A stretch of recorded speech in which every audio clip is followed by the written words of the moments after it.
What's good, everybody? It's your brother Mad Black, the most dangerous, most toxic black man on the internet, and I am black up in your face again with some more pro black commentary.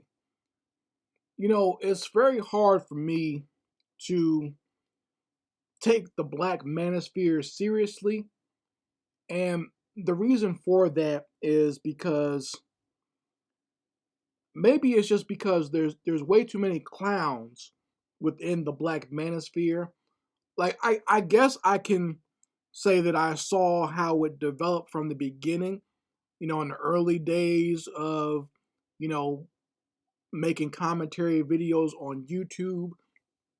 I would say maybe what, like 2007, 2008, 2009, back in those days where it was just brothers like Sergeant Willie Pete or Thug Tishin or uh, my brother Wayne, Heavenly Truth One, the Black Authority, Professor Black Truth. Maybe that was the genesis of it, but since then it's gone just completely downhill. I would say with the advent of Tommy Sotomayor, at that point things started going completely downhill, and I think he popularized it to the point where anyone believed they could do it, because that was the years of not just YouTube but like blog talk radio and stuff like that. So basically everyone started, the technology started growing out and started leveling the playing field, so anyone could probably get into it that who had more, or it didn't take a lot of money to do it anymore. You didn't have to buy a whole bunch of like fancy audio equipment, even though that would help to make your show better. But it got to the point where technology improved to where you could just do a show from your phone or use your laptop or something like that, right? So with that came a lot of, sorry to say it, a lot of fuckery showed up, and a lot of fuckboys showed up after that. And Tommy Sotomayor was a great example of that, where you have someone who was disingenuous, someone who has a lot of issues in and of himself, someone who probably you should not be taking advice from because he was such a bitch made dude and not a guy, not a man of any integrity himself. So it was hard for any more real voices to get through after that, because like I said, a lot of fuck boys and bitch niggas started showing up after that. Okay, he made it safe for bitch niggas to have a voice on the internet. So whether you had a legitimate grievance or not with the opposite sex, then a lot of wacky stuff started showing up, and it became very hard for anyone with any integrity or anyone who was talking any real logic, or anyone who was just basically talking about any real male self-improvement to get through, because there's a lot of nonsense out there. Another reason why I don't take the black manosphere seriously is because of, first it's the clowns, but then like there's a large majority of them who are what I like to call conservatives. That they have that conservative mindset, and I somewhat understand it because it is a response to a lot of black women who hold a lot of liberal or democratic uh, mindsets. They tend to lean more towards the liberal side, the democratic side, and a lot of that social science malarkey. They tend to go along with that stuff and a lot of that nonsense. So the natural response to that for a lot of males is, okay, well, if the women are on the Democratic liberal side, let me go over to conservative and Republican side and start regurgitating a lot of their talking points. But the problem with that is, you start regurgitating those talking points, and some of those talking points might be right about what the Democrats or what liberalism or what feminism does to the minds of a black woman. But you can also say that you start getting caught up in a lot of their negative rhetoric as well. And a lot of those Negroes don't realize that, or they do realize that, but just say it anyway, because that's the popular thing to do for that side of the argument.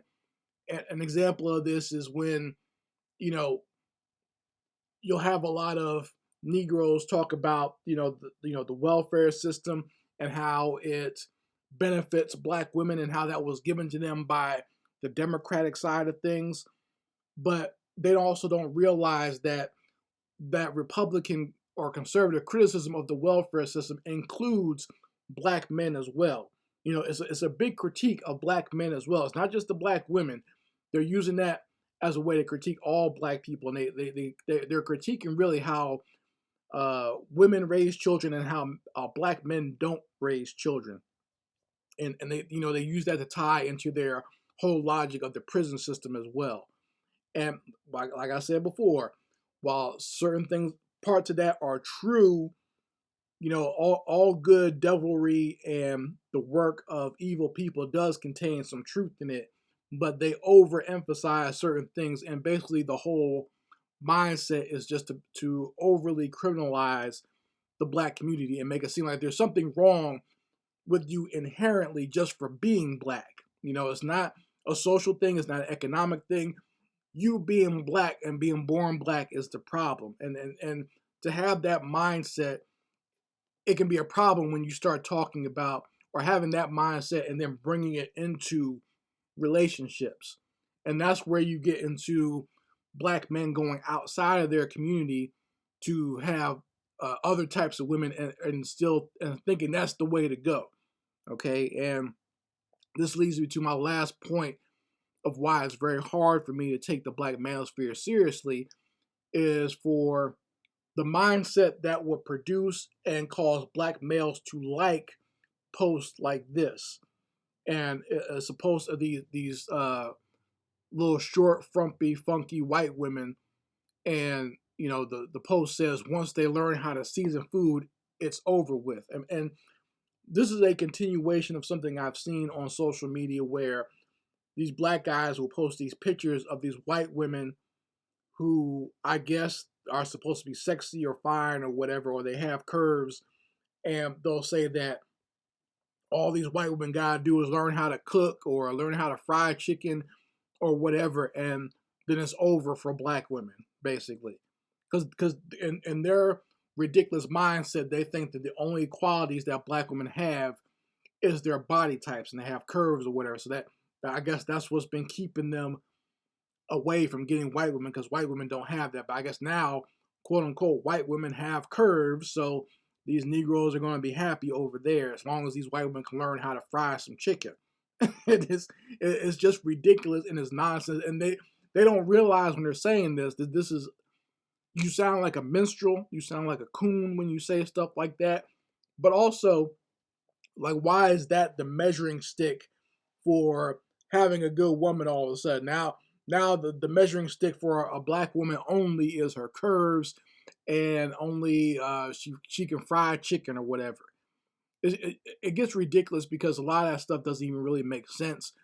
And even to go to these white women here, these white women look like every qualifier as far as what is ratchet and what is low class that a lot of these black manosphere guys complain about in the black community. But apparently it's okay when you have white women. So these girls got tattoos up and down their legs and they're on their bodies.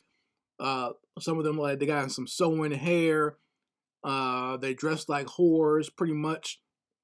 So it's not okay for black women to be ratchet, but it's okay for white women to be ratchet. And that's the biggest issue I have with the black manosphere, is the intellectual dishonesty, where you have these males who will excuse everything that white women or Asian women or Latina women do, but they ultimately always condemn black women. It almost doesn't matter what the black woman does. Like, I used to have an old quote about Tommy Sotomayor where I said that if the sun got blocked out and there was like a solar eclipse, Tommy Sotomayor would make a video saying that it's black women and their weaves that have caused this problem. You see what I'm saying? Like, it almost doesn't matter what goes on in the world.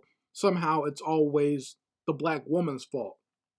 And somehow the white woman is always praised. And once going back to Thomas Sotomayor, he's the ultimate example of this. Now, he's had white baby mamas. He's had white women take advantage of him. He's had white women cheat on him and everything else. He's had white women actually steal stuff from him. But he never will come out and degrade white women as a whole. He'll still put them up on a pedestal. He'll he'll, he'll even go as low as to, drool and slobber over white women. That's the first disagreement I had with him when it was actually on his website, his old website, where he was praising and talking about the beauty of the soccer player Hope Solo. And this is the white soccer player who got into some trouble because she took some nude pictures of herself. Some very disgusting nude pictures, by the way. She had her you know what right in the camera. Her crotch was looking like the Sarlacc pit from Star Wars. that's how close she put the camera. She basically put the camera phone on the floor and she sat on it. That's how raunchy and disgusting her pictures were. But you had someone like Thomas Sotomayor praising this white woman. Now, if that was a black woman or a black female athlete, like if Serena Williams had done that, Thomas Sotomayor would have been tearing her down. Likewise, the black manosphere would be tearing her down for doing that. But when a white woman does it, it seems to be okay. And that's one of the main reasons I can't take you guys seriously. Now, if you were a little bit more fair across the board and you criticize women as a whole, sometimes they do, but other times they still fall off. Like I noticed those clowns Fresh and Fit do the same thing. They praise white women. They even had a whole segment they got in trouble for where they talk about how much they love white women and they degraded black women on their show, right? But they'll never talk about the ratchetness or the buffoonery that goes on in the white community. Those guys are immigrants, so sorry to say this, but that mindset does prevail in a lot of immigrant communities where they overly praise white people, period, and they always look down upon black people. But like I said, in the manosphere circles, that seems to be a very prevalent mindset where people won't admit to the bad things that white folks do. And I talk about this all the time on my channel where they will overly praise white people for the same nonsense that they'll criticize black people for. And that's just the wrong mindset to have. Like I said, if it was more fair across the board, I could take you more seriously. But when you just go ahead and praise one and criticize the other for the same thing, then there's no way for me to take you seriously because that's called intellectual dishonesty.